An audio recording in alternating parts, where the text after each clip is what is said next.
A curious 6 months followed. The 6 months in which I wrote this book. Hazel spoke accurately when she called our little society the Swiss Family Robinson, for we had survived a storm, were isolated, and then the living became very easy indeed. It was not without a certain Walt Disney charm. No plants or animals survived, it's true, but Ice 9 preserved pigs and cows and little deer and windrows of birds and berries until we were ready to thaw and cook them. Moreover, there were tons of canned goods to be had for the grubbing in the ruins of Bolivar, and we seemed to be the only people left on San Lorenzo. Food was no problem, and neither were clothing or shelter, for the weather were uniformly dry and dead and hot. Our health was monotonously good. Apparently all the germs were dead too, or napping. Our adjustment became so satisfactory, so complacent, that no one marveled or protested when Hazel said one good thing anyway: no mosquitoes. She was sitting on a three-legged stool in the clearing where Frank's house had stood. She was sewing strips of red, white, and blue cloth together like Betsy Ross. She was making an American flag. No one was unkind enough to point out to her that the red was really a peach, that the blue was nearly a Kelly green, and that the 50 stars she had cut out were 6-pointed stars of David rather than 5-pointed American stars. Her husband, who had always been a pretty good cook, now simmered a stew in an iron pot over a wood fire nearby. He did all our cooking for us. He loved to cook. "Looks good, smells good," I commented. He winked. "Don't shoot the cook. He's doing the best he can." In the background of this cozy conversation were the nagging da-da-das and dit-dit-dits of an automatic SOS transmitter Frank had made. It called for help both night and day. "Save our souls," Hazel intoned, singing along with the transmitter as she sewed. "Save our souls." "How's the writing going?" Hazel asked me. "Fine, Mom, just fine." "When are you going to show us some of it?" "When it's ready, Mom, when it's ready. A lot of famous writers were Hoosiers." "I know. You'll be one of a long, long line," smiled hopefully. "Is it a funny book?" "I hope so, Mom. I like a good laugh." "I know you do. Each person here has some specialty, something to give the rest. You write books that make us laugh, and Frank does science things, and little Newt, he paints pictures for us all, and I sew, and Loie cooks. Many hands make much work light, old Chinese proverb. They were smart in a lot of ways, who those Chinese were. Yes, let's keep their memory alive. I wish now I'd studied them more. Well, it was hard to do, even under ideal conditions. I wish now I'd studied everything more. We've all got regrets, Mom. No use crying over spilt milk. As the poet said, Mom, of all the worlds of mice and men, of all the words of mice and men, the saddest are, it might have been. That's so beautiful and so true.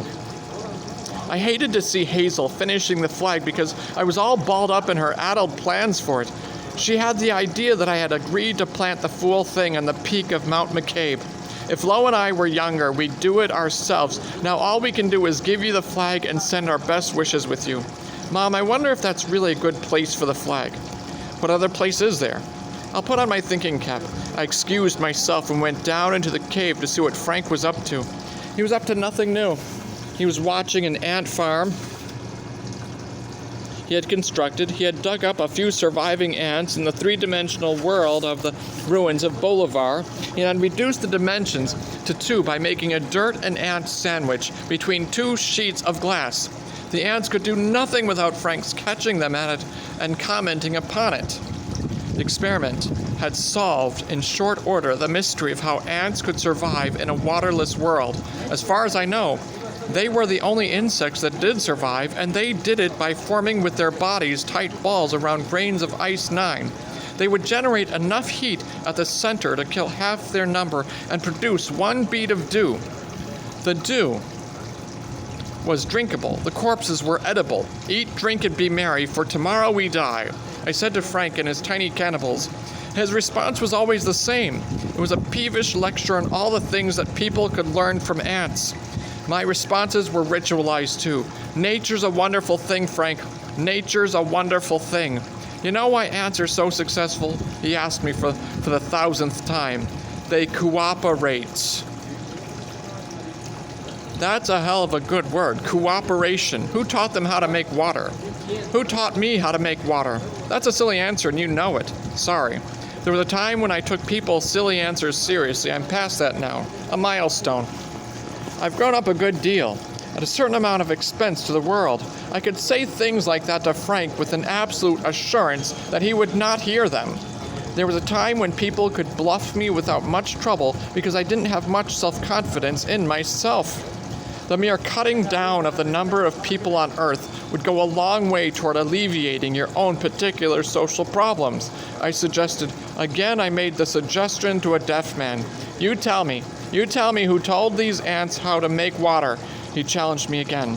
Several times I had offered the obvious notion that God had taught them, and I knew from onerous experience that he would neither reject nor accept this theory. It simply got madder and madder, putting the question again and again.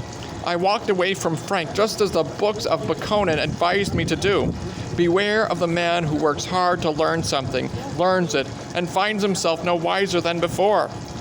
Bakunin tells us he is full of murderous resentment of people who are ignorant without having come by their ignorance the hard way. I went looking for our painter, for little Newt.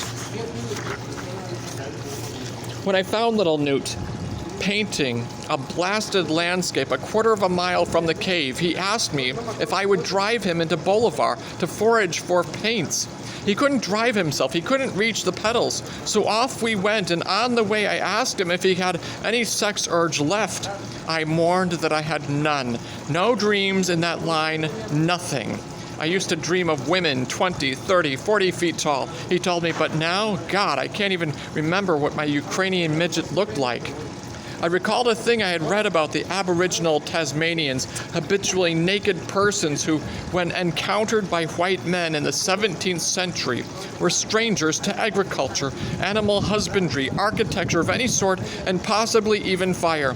They were so contemptible in the eyes of white men by reason of their ignorance that they were hunted for sport by the first settlers who were convicts from England. And the Aborigines found life so unattractive that they gave up reproducing. I suggested to Newt now that it was a similar hopelessness that had unmanned us. Newt made a shrewd observation.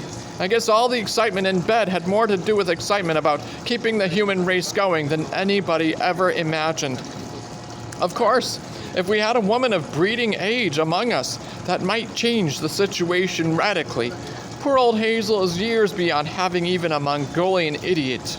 Newt revealed that he knew quite a bit about Mongolian idiots. He had once attended a special school for grotesque children, and several of his schoolmates had been Mongoloids. The best writer in our class was a Mongoloid named Myrna. I mean penmanship, not what she actually wrote down. God, I haven't thought about her for years. Was it a good school? All I remember is what the headmaster used to say all the time. He was always bawling us out over the loudspeaker system for some mess we'd made, and he always started out the same way. I am sick and tired. That comes pretty close to describing how I feel most of the time. Maybe that's the way you're supposed to feel. You talk like a Bakuninist, Newt. Why shouldn't I? As far as I know, Bakuninism is the only religion that has any commentary on midgets. When I hadn't been writing, I'd been poring over the books of Bakunin. But the reference to midgets had escaped me. I was grateful to Newt for calling it to my attention, for the quotation captured in a couplet the cruel paradox of Bakuninist thought, the heartbreaking necessity of lying about reality, and the heartbreaking impossibility of lying about it. Midget, midget, midget, how he struts and winks, for he knows a man's as big as what he hopes and thinks. Such a depressing religion! I cried. I directed our conversation into this area of utopias, of what might have been, of what should have been, of what might yet be if the world would thaw. But Bakunin had been there too, had written a whole book about utopias, the 7th book, which he called Bakunin's Republic. In that book are these ghastly aphorisms. The hand that stocks the drugstores rules the world. Let us start our republic with a chain of drugstores, a chain of grocery stores, a chain of gas chambers, and a national game. After that, we can write our constitution. I called Bakunin a jigaboo bastard, and I changed the subject again. I spoke of meaningful, individual, heroic acts. I praised in particular the way in which Julian Castle and his son had chosen to die. While the tornadoes still raged, they had set out on foot for the house of hope and mercy in the jungle to give whatever hope and mercy was theirs to give. And I saw magnificence in the way poor Angela had died too. She had picked up a clarinet in the ruins of Bolivar and had begun to play it at once, without concerning herself as to whether the mouthpiece might be contaminated with ice 9. Soft pipes, play on, I murmured huskily.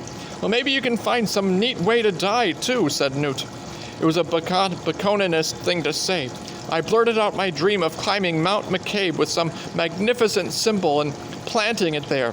I took my hands from the wheel for an instant to show him how empty of symbols they were. But what in hell would the right symbol be, Newt? What in hell would it be? I grabbed the wheel again. Here it is. The end of the world. And here I am. Almost the very last man, and there it is. The highest mountain in sight. I know now that my Karis has been up to, Newt. It's been working night and day for maybe 500,000 years to get me up that mountain. I wagged my head and nearly wept. But what, for the love of God, is supposed to be in my hands?